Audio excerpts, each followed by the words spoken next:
call the regular Atwater City Council meeting to order, March 25th, 2019. Please stand for the Pledge of Allegiance.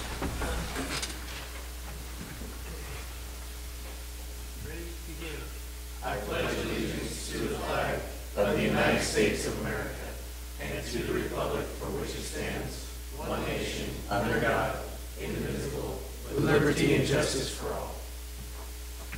Please remain standing for the invocation.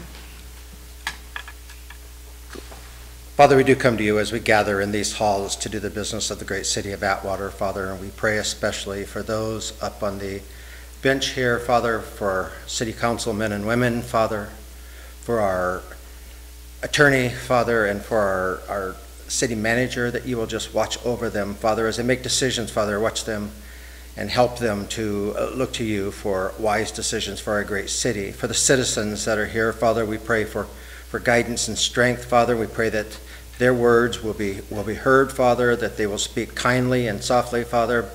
And we just thank you for all that you give us, Father. We thank you for our police officers, Father, and we pray that you'll keep them safe, for our firemen that protect us, Father, and come to our safety, Father, when we need them. And we just thank you for all the citizens of the great city of Atwater. We praise you in Jesus' name. Amen.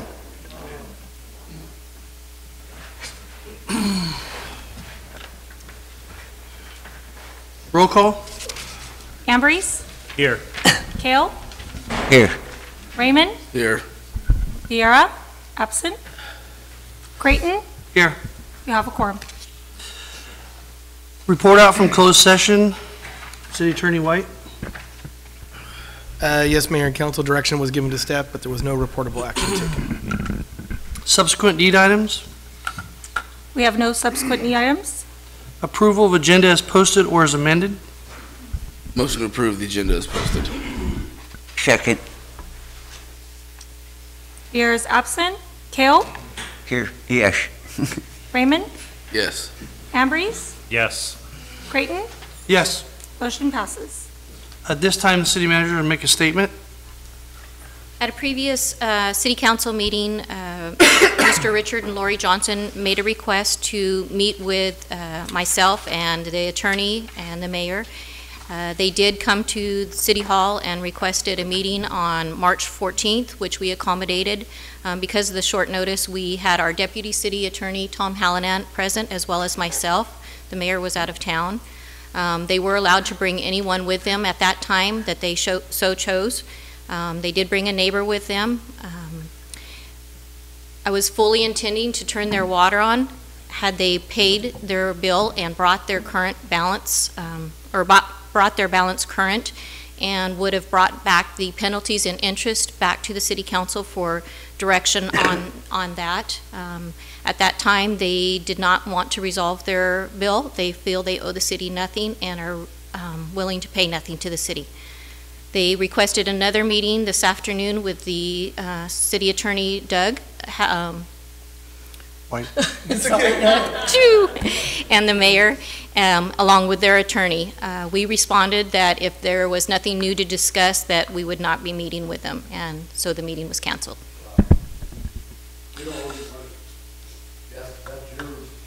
So comments from the public at this time. At this time, any person may comment on any item which is not on the agenda. You may state your name and address for the record. However, it is not required. Action will not be taken on an item that is not on the agenda. If it requires action, it will be referred to staff and or placed on a future agenda.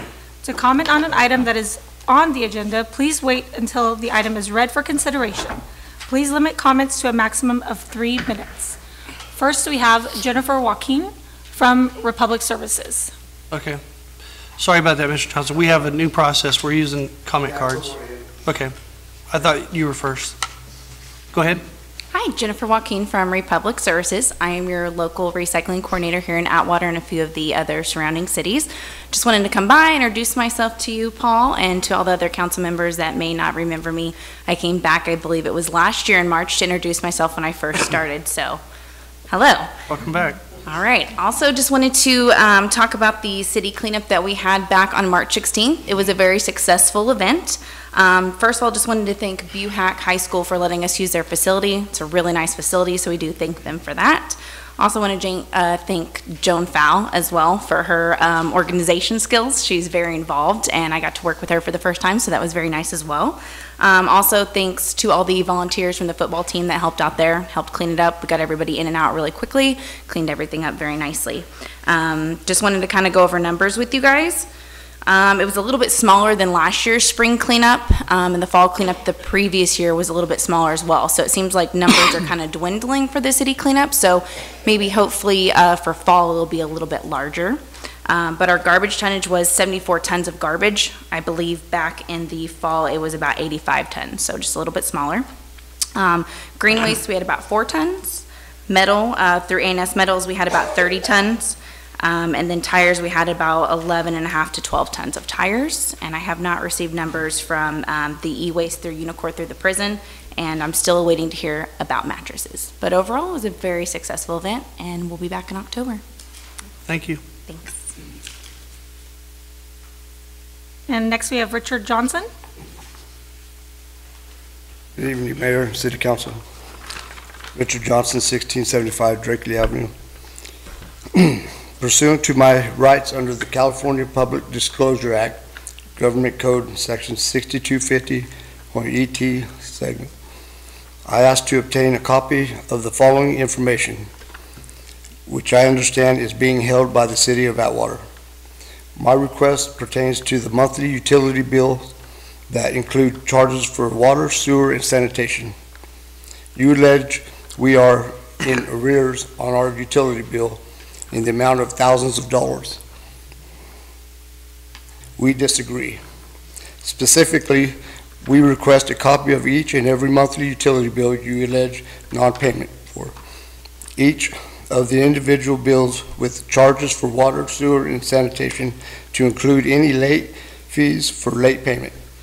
If you determine any or all of the requested information qualifies for an exception from disclosure and you intend to withhold it, we ask that you redact it for the time being and make the rest available as requested. Finally, please acknowledge this request within 10 days as required by law. Thank you. Thank you. Mr. Johnson, can I just clarify, you're only talking about your utility bills, correct? Yeah, our Okay, I just want to make sure. Just my wife and that's it. Yeah. Next we have Lori Johnson. Can I say one thing? No.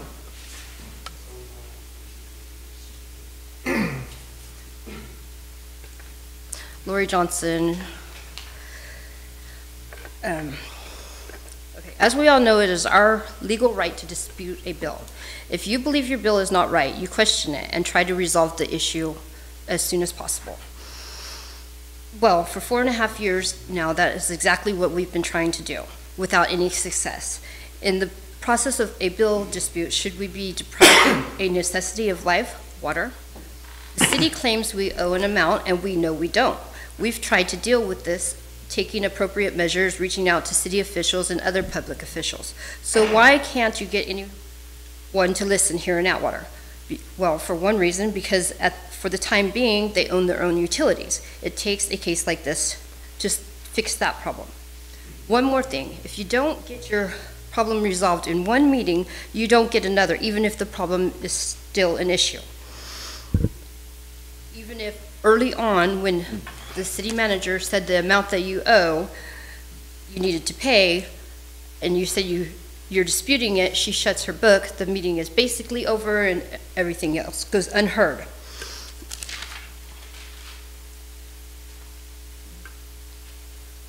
When you're disputing a bill, you have the right to tell them how you feel and the reasons why you're disputing the bill. And once we said we didn't, she said it was her understanding that we came there to pay the bill. That was not the understanding. The issue was to discuss the bill that we were disputing. It wasn't to pay an amount because we feel we don't owe it. And if I thought for a second that we did owe it, we would pay it at the window. Why would we call for a meeting if we were paying our water bill? Why would we call for a meeting when there's the window right there to pay it? I would like to ask all of you on the dais, what authority do you have to treat us so differently than others that have disputed their bills, never having shut their water off? Cleaning up City Hall means not covering up the past crimes. Fix it, don't repeat it. Thank you. Thank you. Next, we have Matt Fell.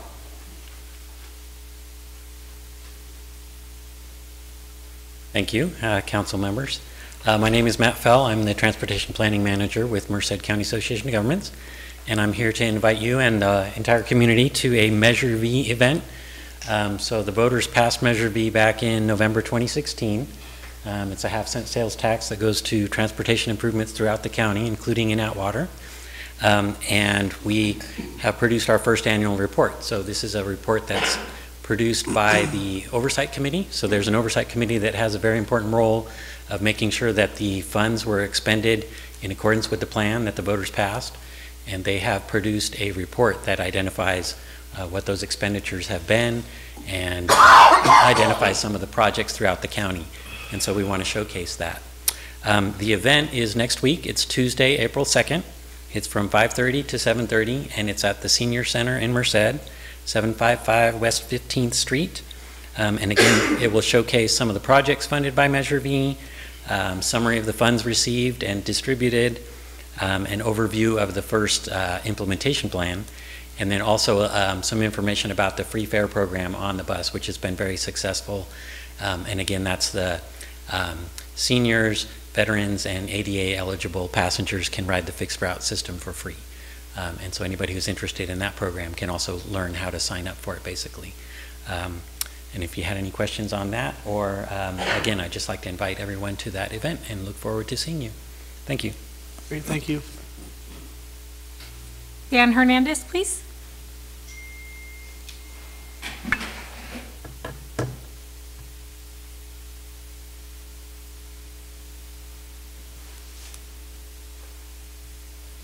Danny Hernandez here in Atwater.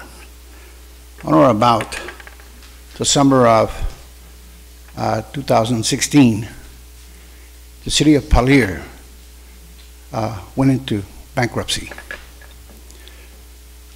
I was unable to ascertain as to why at that time, why they went into bankruptcy. And what we have now, when I received a letter coming out of Fresno, the city of Palier ended up getting their city affairs squared away. But one thing they did, they learned from what happened before. And one of the things they learned was that they had a city attorney there associated with Lozano Smith out of Fresno, because that attorney was well over the $500,000 for services. They fired her. They didn't waste any time in doing it. One problem we got here is you got a city attorney here, Mr. White. He's already over $800,000. He's going to hit over $1 million by the time the fiscal year is over. And you're trying to scratch for money around here with needs for everything in every department of this city. And you're paying an attorney that kind of money for what? This attorney that we have in this city came out of McGeorge out of Sacramento. The Lozano Smith firm in Fresno is where that attorney was fired from. That's who she belonged to. And they come out of McGeorge. So it's a whole bunch of people here, that are just all into just making money off the city. You cannot afford to continue to pay this attorney that kind of money. You just got a new police chief after having paid 2 interims. And they don't have the equipment that they need because you're spending it on this kind of stuff. with an attorney here that's not needed. There's got to be other people out there that can do better than this.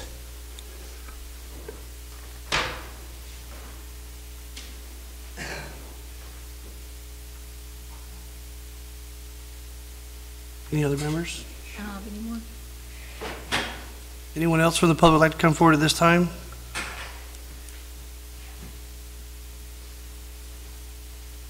Pedro Lara, Sierra Vista Street. Last time, I guess I was just waiting for a response. I did get an email in response, and the following, it's kind of abbreviated as far as with a response I got from Lori. When I spoke with you at the CDRC meeting that was canceled, I asked you to email me your concerns with the project. She also stated, I apologize that I did not see that you were asking for a response. The response I ended up sending about a week ago, I haven't yet received a response, was, again, it's summarized and the date reference has been edited.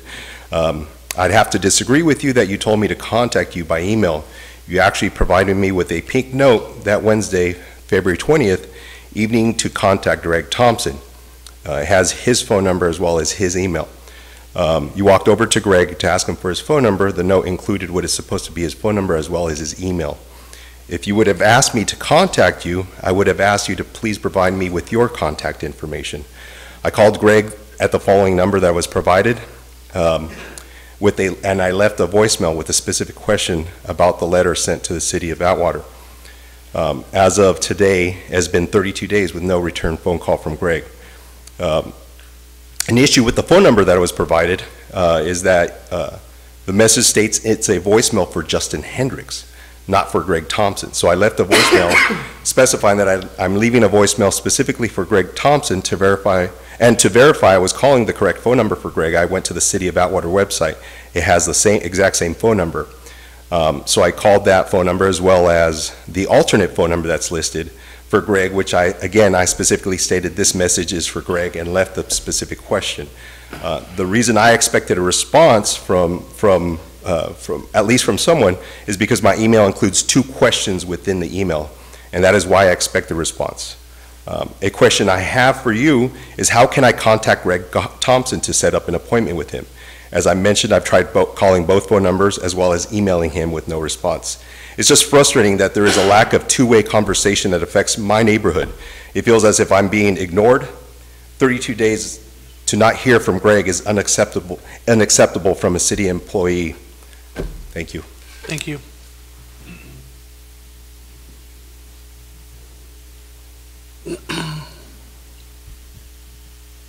Mr. Lara, can you get Mark Pareda in front of you? Can you give him your contact information, please? Hi, my name is Wendy Ward, and I live across the street from the proposed gas station.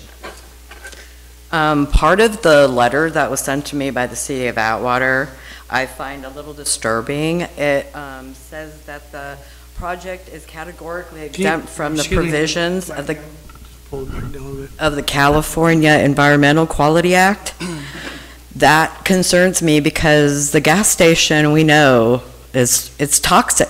There's no positive you can give anybody in our neighborhood. And I talked to my neighbor, who is, I don't know him. He's bought the property the last couple of years. He has renters in. He lives directly across the street, and he would be right next door to proposed gas station. This is an older Hmong gentleman, and he had never received a letter. He had no idea about plans for the lot next door to his property. I informed him. He said he would probably have issues getting a letter. He would try to get somebody to help him contact the city. But again, we're finding that, as my neighbor said, we're either getting no response, we don't know what's going on. As of now, me and him together, we're going to go around, we're going to get our own letter together, we're going to get the signatures of everybody that is living there that owns a home, and we are going to ask them individually, did you receive a letter from the city? And after we get all this information, when we make copies of it, and we will be submitting it to the city, so you guys realize we don't want a gas station. There should have never even been zoning for a gas station that far into city limits. I mean, makes no sense whatsoever. And there's a glut over there. All of you need to Google gas stations in Atwater. There's 12 and we have 7. And if I walk a little farther, 9 that I can walk to. There's no way we need another gas station. And he's not going to employ anybody but family members. Come on, no jobs. We don't need another gas station or dollar store in Atwater. Thank you. Thank you. Any other members of the public like to come forward at this time? See none. Public comment closed. So, Mr. Johnson, I want to address one thing, because I want you to know the process, if you can. If you want to dispute a bill, now understand that this is something that's gone over quite a long period of time. You are allowed to pay under protest, and then during that time of protest, you can get your water turned back on. I want you to, I mean, it's important that you understand that there's been several agreements that have been worked out that you guys have signed, and for one reason or another, those agreements haven't worked out. And we can't go for extended periods of time without payment, for the utilities. It's not fair to those who do pay their utility bills. And so you are able to, if you want to protest it, able to pay under protest to be able to get your things turned on, but it does require a payment of some sort. I have a question. No, he's just making a statement. Thank you. I'm happy to talk to you afterwards if you want to stay. And when I say make a payment, we're talking about the principal. We're not talking about any kind of penalties and interest and things of that nature. So I'm saying this publicly because I think it's important for us to all know what the rules are and what the game is. So if you really want to get things turned on, it does require some level of payment. It can be just the principal, and you can pay it under protest, so you don't have to pay it and say like you're giving up any rights, but it does require something. We haven't got a bill for 2.5 years. We haven't got a bill. We tried to do that. We tried to pay under protest because we were going to deal with it later, but they refused our money. So it's my understanding that the payment that you made, the card was declined. It was never declined. Okay, we're gonna. So I'm happy to. Doug, we're gonna break from here. You can get with Mr. White after the meeting if you guys don't mind sticking around, and you guys can communicate that way. Thank you. So consent calendar. Background information has been provided on all matters listed under the consent calendar, and these items are considered to be routine. All items under the consent calendar are normally approved by one motion. If discussion is requested on any item, that item will be removed from the consent calendar for separate action.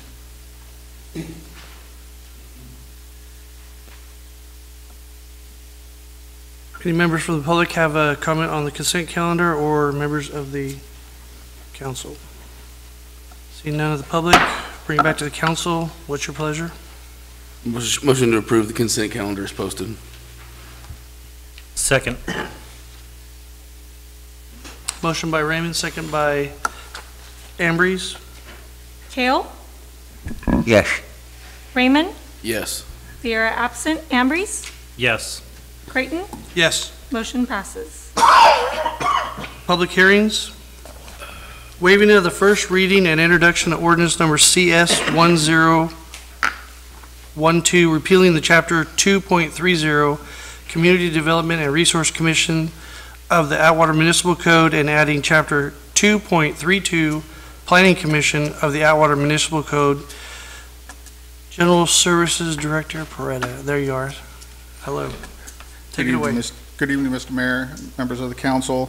On February 25th, 2019, City Council took action to direct the city manager to take the necessary means to discontinue the CDRC Commission and reestablish and reconstruct the City Planning Commission. The duties of this new Planning Commission will follow in suit of the old CDRC. So I'm here to take any questions as you might have. Let's open this up to the public. Any members of the public like to comment on this item?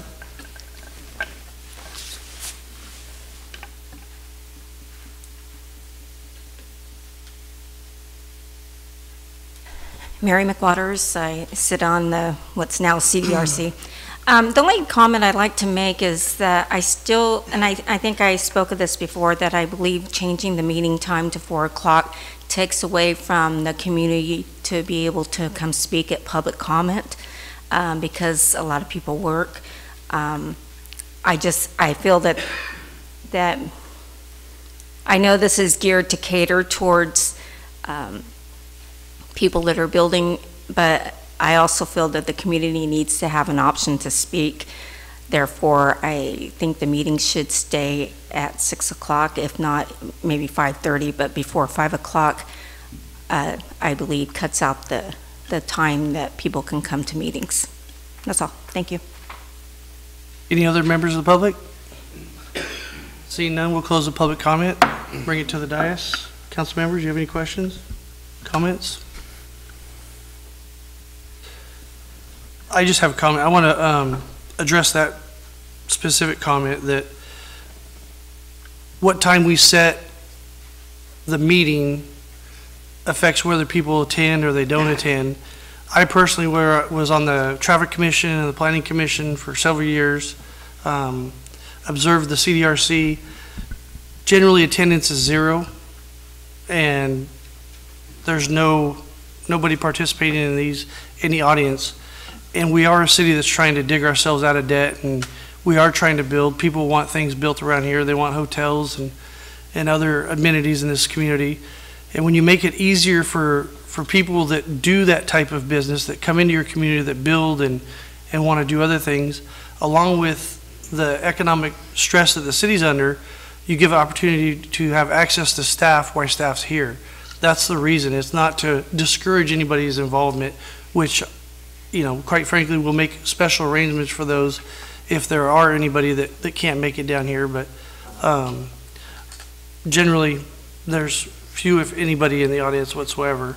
And this gives an opportunity for the community to maybe move forward in a little bit positive direction with the developers and other members that want to build and present projects to this community. Mr. Raymond? I opposed this at the last meeting, and because I didn't think it went far enough. But reconsidering, looking back and listening to the principles of Ronald Reagan, always ask for the whole loaf, and if they offer you half of it, take it, and then go back and ask for the other half later. So I'll motion to approve staff's recommendation. Have a motion, looking for a second? No, we're close. We did. I closed. I'll second. Did you make the motion? Motion by Raymond, okay. Second by Kale. Then I'll second it. Motion by Raymond, second by Kale. Kale? Yes. Viera absent. Raymond? Yes. Ambrose? Yes. Creighton? Yes. Motion passes. Reports and presentation from staff. Approving the housing element progress report for calendar year 2018. Mr. Pareto.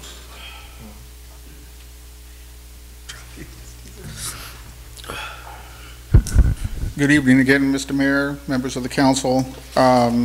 Today we're presenting to council a report subject to SB 35, Senate Bill 35, as far as our housing element is concerned within the city of Atwater. We have Kendall here with our RSC. Don't look surprised at me. RGS, excuse me. Yeah,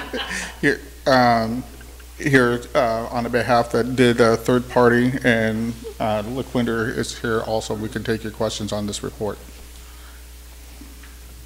Okay, we'll open up to the public. Any members of the public like to come forward at this time?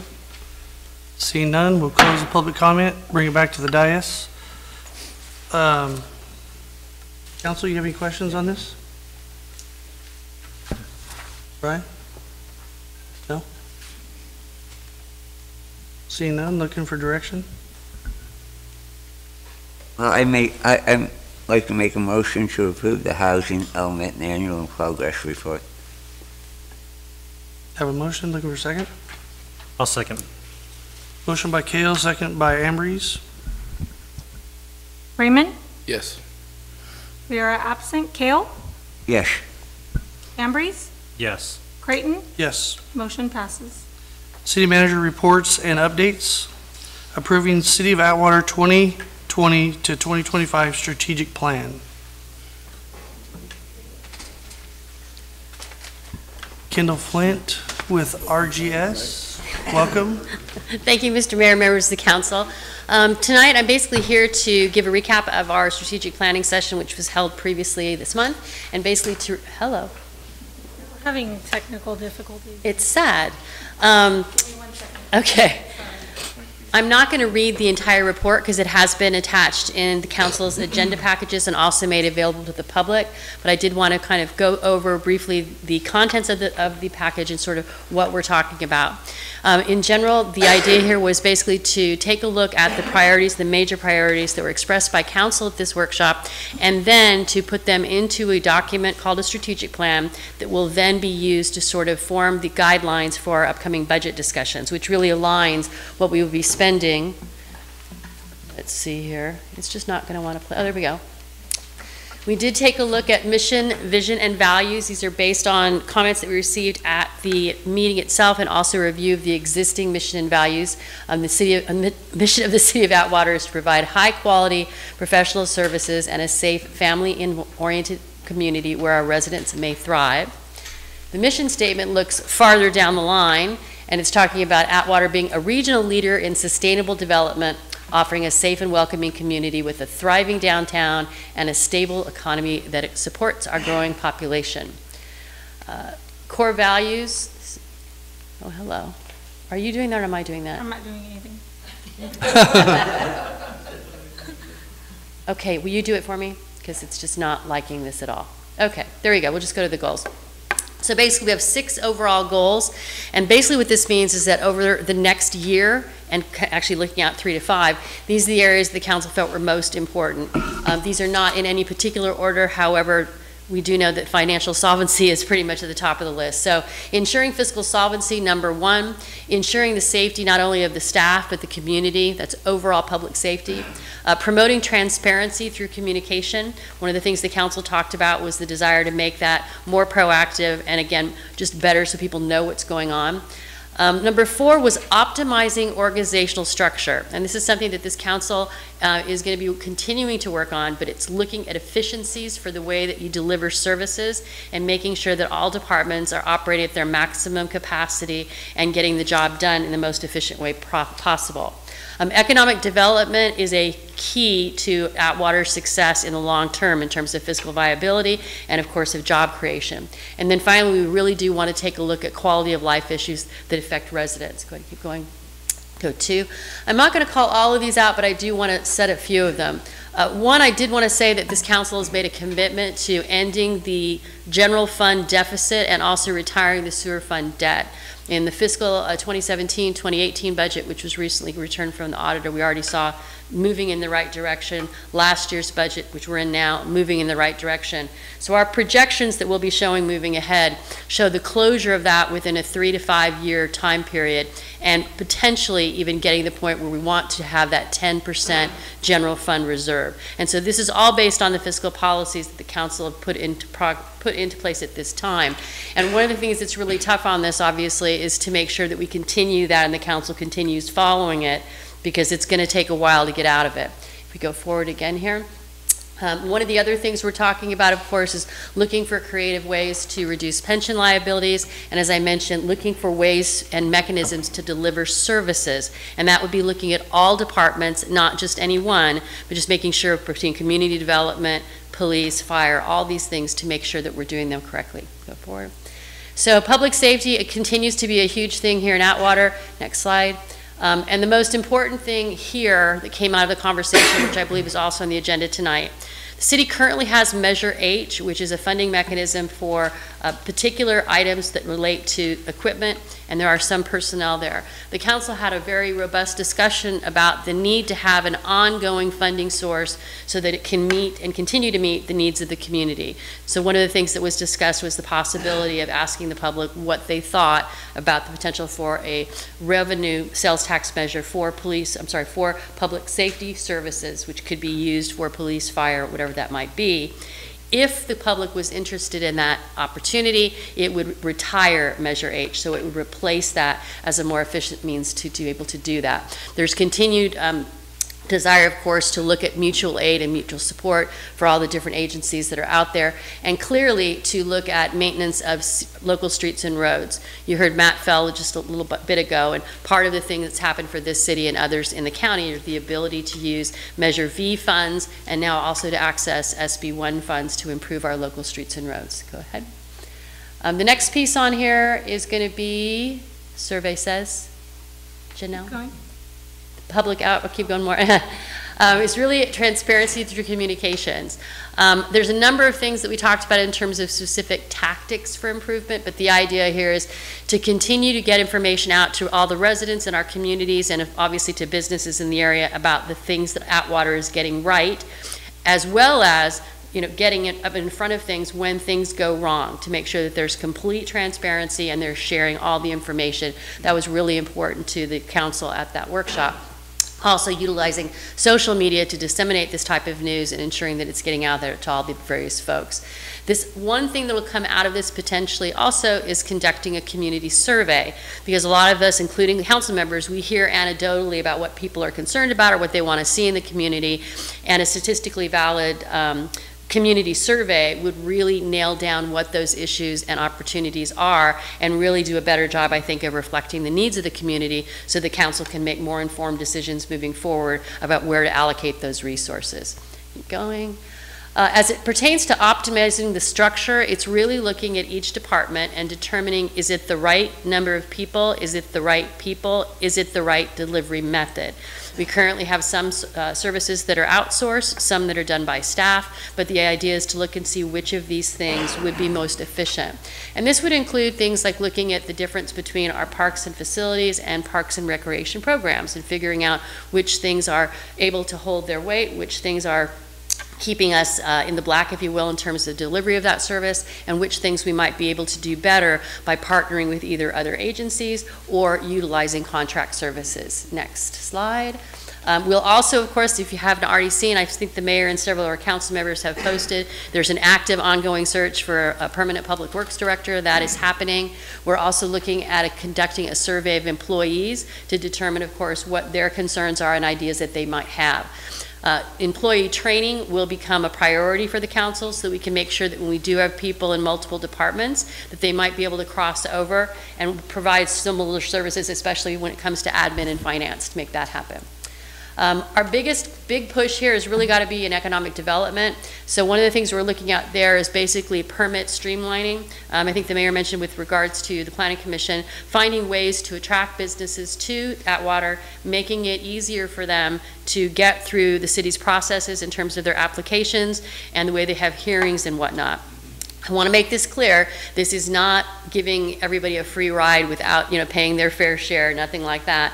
But to the extent that we can make our community one that is welcoming to business and asks for people to come in, we want to do that.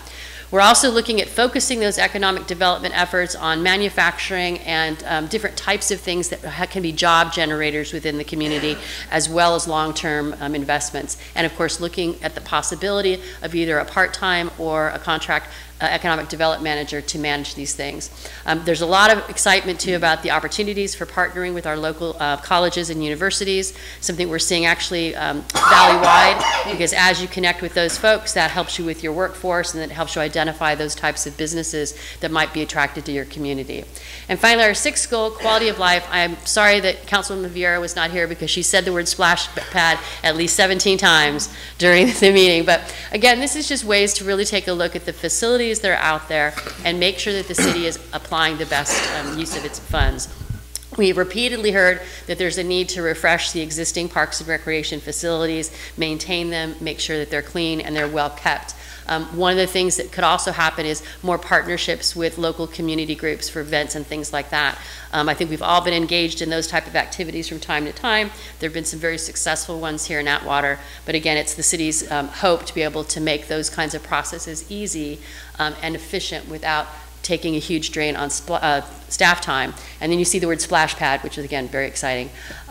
Finally, we had a very good discussion, I think, about the addressing of homeless issues, which is not just here in Atwater, but it's throughout California. And the idea here is for the city of Atwater to work very proactively with the county and with social service providers, and then also to equip both law enforcement and code enforcement with the ability to maintain safe spaces for people and make sure that folks are either getting into the programs or treatments they need, or are connected with those county agencies that are better suited to make that happen. So last slide there. Basically, the way that the strategic plan works is we anticipate we would come back in 6 months and see how we're doing, but this is an annual exercise that is intended to happen just ahead of your budget process. So if something comes up in the budget process, but it doesn't connect to one of these goals, that should give the council pause to say, well, that's important and it's great, but at this point in our future and at this point in our fiscal development, we might have to put that off for a bit.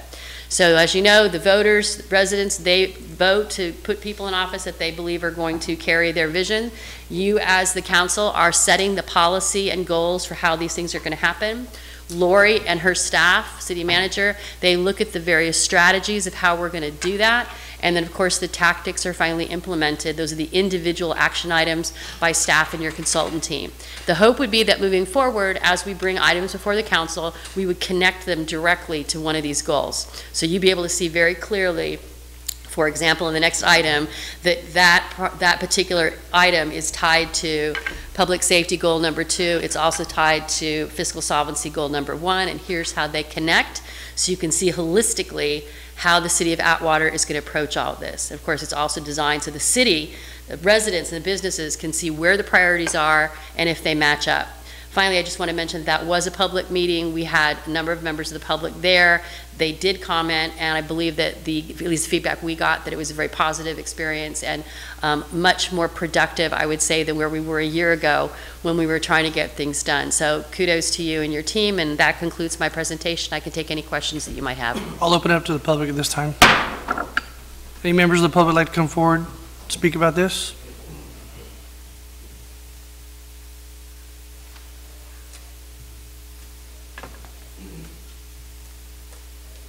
Number one, I don't see how you can be trying to project 5 years ahead. We're 2019, you're looking at 20 and 25. You got big problems here in this city to even be thinking about 3 years down this road. You're not doing anything to bring businesses in here? That's part of what you just mentioned here. You're trying to sell marijuana after everybody else is already selling. You have an attorney here, you know that was his principal objective, is to do that. On the heels of that, you get a chief of police here that's all in on that. Now, I don't understand, how it is that you want to run this city by spending money and not having any plan for the immediate future of doing something here to create businesses outside of selling grass. There's a lot of needs in this town. And I for one, I don't understand how come you guys can't get off your duff and go out and get the businesses that should be coming into here. It wasn't that long ago we had somebody here that said, about a year ago, he says, you know what? Your objective of making money on marijuana here isn't going to work. The 3 people that are, well, 2 anyway, you were here when this gentleman came up here and said that. Just recently here in the Sunstar, it came out that the county is saturated with marijuana for sale businesses. So where do you think this is going to get you if that's what you're counting on, to do all of this that is being suggested here by this plan, going to 25. My thinking is, you know, if you don't get this thing straight and start cutting back on people that you're paying too much money to, you're going to lose the Kunde, from what I understand. One hell of an employee in this city. Keep the questions to the item, please. Well, the question is this: how can you be entertaining this plan when you don't have no plans for the immediate 2019 and 2020? You're going to be facing some real tough stuff here coming down the pike. And as I said earlier, if you go into bankruptcy, you lose the fire department here. Cal Fire lost the fire department at Polier when they went on bankruptcy. They just walked out. They left it. Thank you.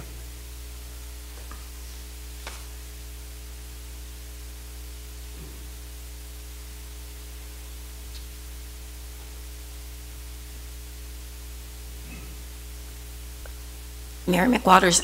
I'm here tonight. I want to speak on behalf of AFSCME Local 2703 and our members here that I represent. I wanted to put it on the record that we're opposed to any contracting out. Again, I need to say it publicly that we feel that the city should not try to solve their problems on the back of the employees who have taken a 10% cut for, what, 7 years now, something like that. They've been loyal, they've been here, and to even think about contracting services out by any of our employees, I think would just be egregious. But that's, I need to have that on the record, and you as the council should recognize that the employees have been faithful to this community and have been loyal and worked for less pay, and some have lost their homes. Had to take second jobs. For the record, we're opposed to any contracting out. Thank you. Thank you.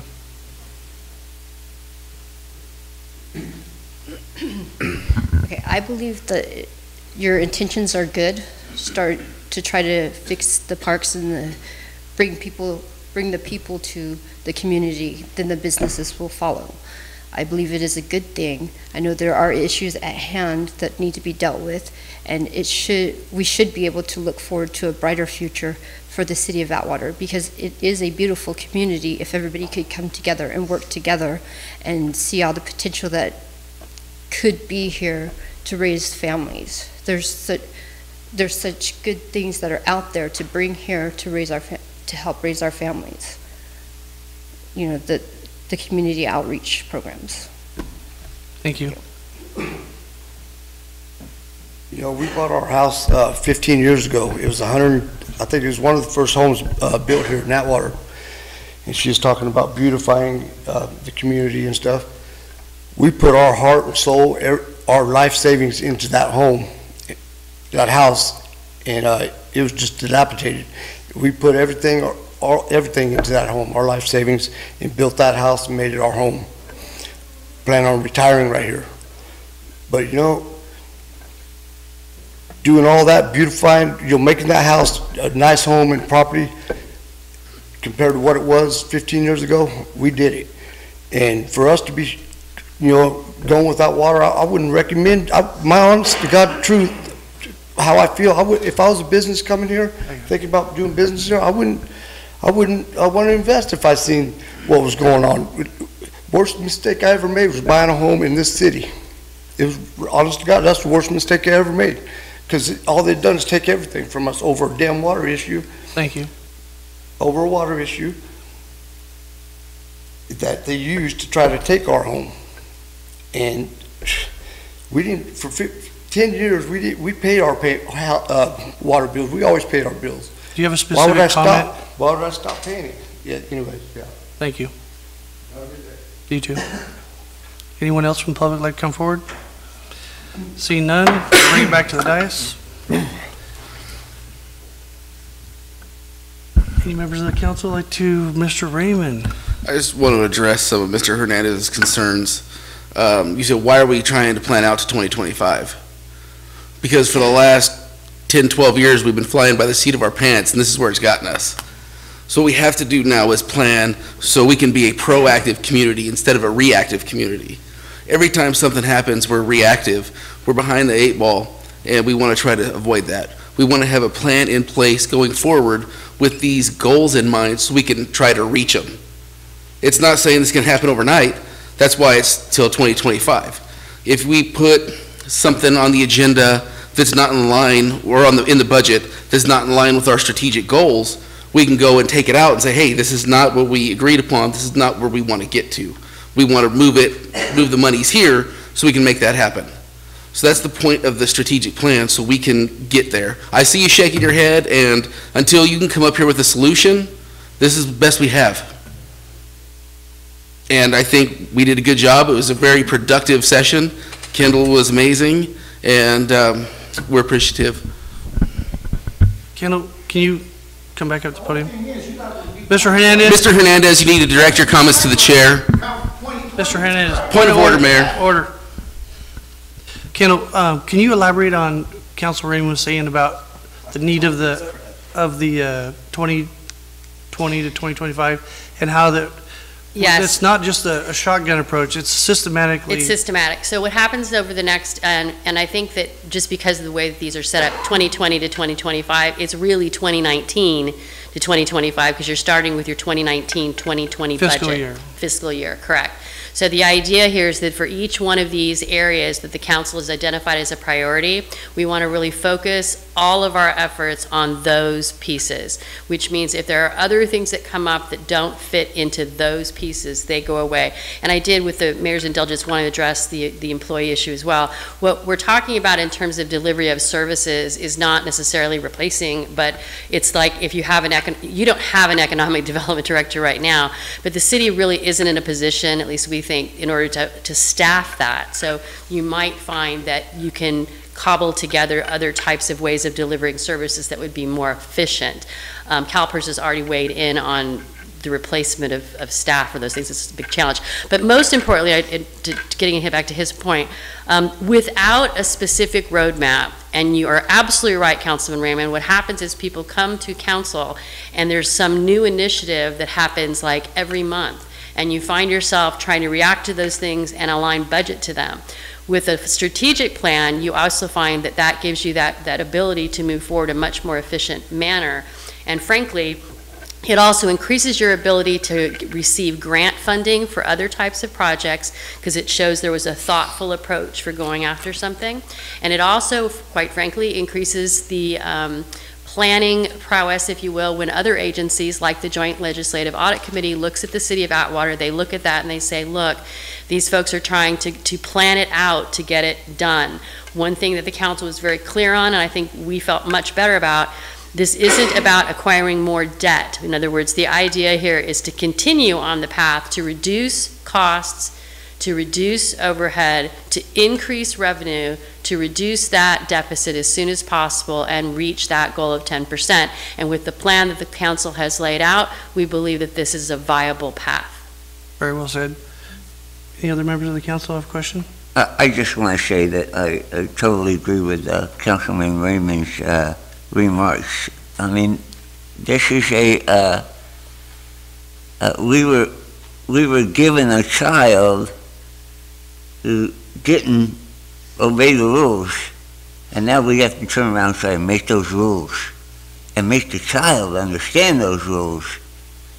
And so, Kendall, I have to say, I have been in a number of different planning sessions, and I believe that yours was by far one of the better ones.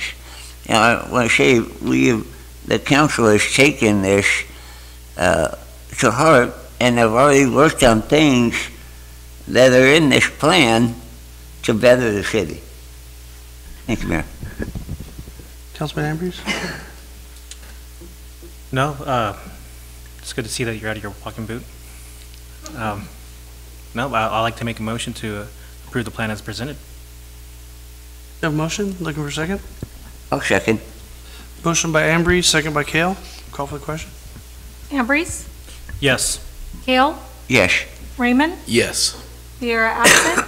Creighton? Absolutely yes. Motion passes. City council matters. Oh, I jumped forward on one. I need bifocals.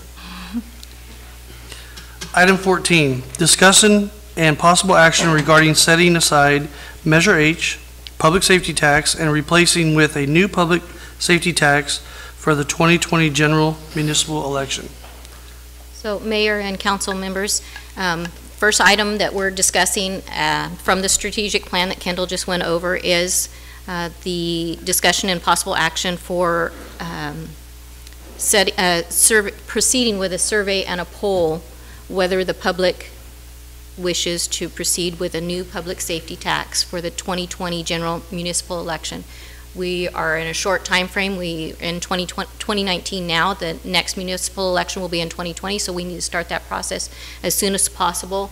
But with the understanding that should the public decide that this is the direction they want to take, that safety tax would take the place, and it would set aside Measure H. It would go forward as a new public safety tax.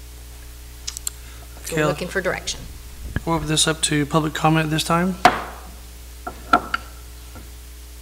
Few members of the public.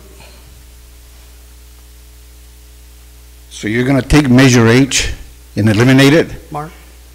And use it as a safety measure, whatever it is that you're talking about in here that you're going to do? How is that going to be spent? The Measure H right now, as it is for safety purposes only. Not for building sidewalks or, you know, whatever else you're looking at doing. If you can clarify that, I would appreciate it. I think, just to jump in real quick, I'm going to have Kendall also speak in it. That's why your input's important, and we need to discuss what's going on, so it's back and forth. Kendall, can you address this? Thank you. It's an excellent question. And I just want to point out that one of the folks that promoted Measure H, Linda Dash, was at the study session we did. So H has some very specific parameters that tie it to equipment and some other things, right? But it doesn't provide the flexibility and the long-term use that the city really needs. So what the council's talking about is a special tax, which means it's a 2/3 majority, only goes to public safety, but it would allow the council and the folks to determine, like, is this needing more police officers, boots on the ground? Are we needing more fire? Are we needing more equipment? What is it going to be? And that gives the council a long-term funding solution for that. Many jurisdictions in California are going that way right now to sort of set aside a consistent stream, but you don't want to tax twice. So that's the idea. If the voters decide they want this other measure, which would only, again, go to public safety, it would supersede, replace H, and give it a little bit broader usage for what they could do. But it would not be used for roads or sidewalks or parks or bells or anything else, only for public safety. When you said equipment, are you specifically addressing equipment for, like, the PD? Yes, police, and yes, like a fire truck, a car, all that. We need to fix. When you guys are talking, make sure you're talking on the podium. Sorry, yes, it would only be for things for public Mr. Hernandez, safety. ask the question again. We didn't get that on the microphone. You were asking about. I just asked her, she mentioned equipment, and all I said is, you know what, is the equipment that she's talking about, is it specifically just for the PD, for example? That's what I asked her. Okay, Kendall? All right. Yes, and the answer is it would be only for police, fire. That's it. So it could be, and I'm not saying it would be, but it could be for license plate, recognition software. It could be for automobiles. It could be for a new fire truck, and it could be for more officers, sworn officers, or for more battalion chiefs or police, fire, anything like that. So let me interrupt. Yeah. So to be very clear, Measure H is going to expire. It will go away. The question is whether or not you want to put something on the ballot that would allow it to continue, and the direction that we're looking for is that, and if it was put back on the ballot, whether or not there's any changes that would like to be made. But if you do nothing, that money goes away. So just so we're clear. But that's why we were saying in 2020, if it went forward, it would supersede the other Measure H. That way you don't have two of them overlapping. Right. So, time's expired. Thank you, Mr. Hernandez. But that Measure H, though, hang on a second. That Measure H is specifically, for the safety of the city, We know that. all right?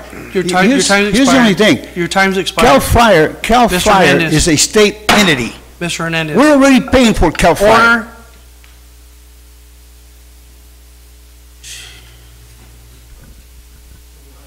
Good evening, Rich evening. Miller. Thank you, Pastor. Yeah, 1280 Sierra Vista Street is where the church is located, where I pastor Victory Baptist Church. I live at 334 Silva Drive, just stating them since it's my first time up here tonight. Real quickly, I just want to say, I don't know who said this, but I know it's been said many times before that a failure to plan is a plan to fail. And I appreciate the plan, so thank you for that. My question is this, and I'll give a couple of questions and then I'll sit down so you can hopefully answer them, are we looking at a percentage increase higher than what H was as far as taxing?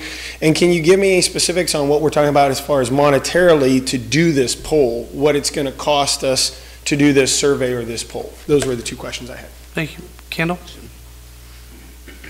So for a city the size of Atwater, which has approximately 25,000 people, you would need a statistically valid poll, which would be somewhere between 400 and 500 people-ish. That cost will be somewhere between 17 and probably 22, 23,000. There's probably half a dozen firms that specialize in this. In terms of the amount, normally when you do a poll like that, by the way, we wouldn't just be asking about police and fire, we'd also be asking about parks and other quality of life issues to see what priorities are for the community. But half cent use is the most popular at this point. You could do a quarter cent, half cent. Basically, we would ask the public what they thought about that and then provide information for the public to review as to what that actually means, how much money it would generate per year, all that kind of thing. I want to be really clear though, the city of Atwater, through this action or through anything that the city does, may not at any time advocate for a tax. All you can do is basically say, here's where we are, here's how much money it would generate, and here's how we would use the money, and then it's up to the voters to determine whether or not that's something they want to be aligned with or not. So as I say, your initial investment is probably somewhere around the $20,000, $23,000 range. The process takes anywhere from 6 to 8 weeks. And we would anticipate that the selected consultant vendor would come back and make a presentation to council and to the public with the results of that information, so folks would know what was said and what was supported in the public. Just one other side thing, the reason you're talking about this now is because the March 2020 election is expected to be a very large turnout, and it works well in timing because that way you don't have to wait just in case Measure H does not succeed in 2023, so it gets you a better shot at getting good turnout. Don't go to it. So a couple of clarifications. Time is of the essence. If you do March of 2020, which is a year away, you don't put it on the ballot March 20th. You got to put it on the ballot back in November to be on the ballot for March. Correct. So we have to have all of our homework, the community, we the people, have to have everything done in a place. Then it takes 6 to 8 weeks to do this survey. Well, we got to hire somebody first. That takes weeks. So this end's coming up fast and this end's coming up fast. So we're going to have to get all hands on deck to communicate what we're trying to do to find out what the community wants, because Measure H does sunset in 2023.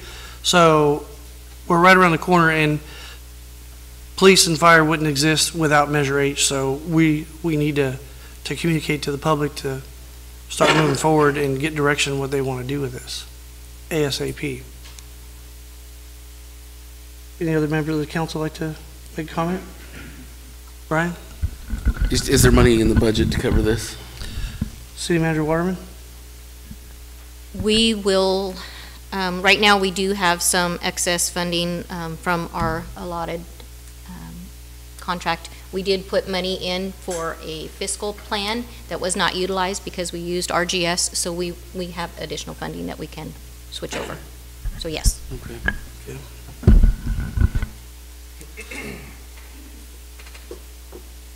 So we'll close the public comment. I don't know if I did that or not. Okay. Council, any comments? Direction? A motion to approve staff's recommendation as presented. I'll second. Motion by Ambrose, second by Kale. Call for the question. Raymond, Yes. Kale? Yes. Viera absent. Ambrose? Yes. Creighton? Yes. Motion passes. City council matters. City councilman comments. Mr. Kale. Well, it's springtime in the city of Atwater, and more people are getting out and going outside and riding their bikes. So I'm asking everybody, make sure that you drive a little slower and keep a watch out for all the kids and everything. And ask those individuals who ride bikes to please follow the rules of the road. I don't know how many times I'm going down the road and I see a bike in my lane coming towards me, and the first thing I do is take my foot out of the gas, because that's just not a smart thing to do. So I want to say that, and then I want to add on to that Margaret Atwood, who is a Canadian writer, once said, in the spring, at the end of the day, we should smell like dirt. I'm glad to say I did the other day. I worked in my yard and I smelled like dirt, and I was glad to do it. And then the last thing I'd like to say is that being a council member, you get to meet a lot of people, and you see a lot of, you get to hear a lot of complaints, and you do these things. And a long time ago, I met a Merced council member, and his name's Matt Serrano. And if you guys know this, council member Raymond has lost a little hair. And he lost his hair because he was at a Merced council meeting, and they shaved their heads because Matt Serrano has Hodgkin's lymphoma and going through cancer treatment and chemotherapy. And so tonight I'm going to wear my Matt Serrano hat that was presented to me from TLC Postal Service here in Atwater. Thanks, Chris, for doing that. And say good luck, Matt Serrano. You got this, buddy. Thank you. Thank you, Mr. Kale. Mr. Ambrose? First, I'd like to thank all the volunteers for the spring cleanup. We did have a lot of people out there from my short visit there early Saturday morning. Also, to piggyback on what Mr. Kell here was saying, definitely slow down when you're on the roads out there. It is that time of year where kids are out there on their bikes, scooters, skateboards, whatever form of activity that they're doing.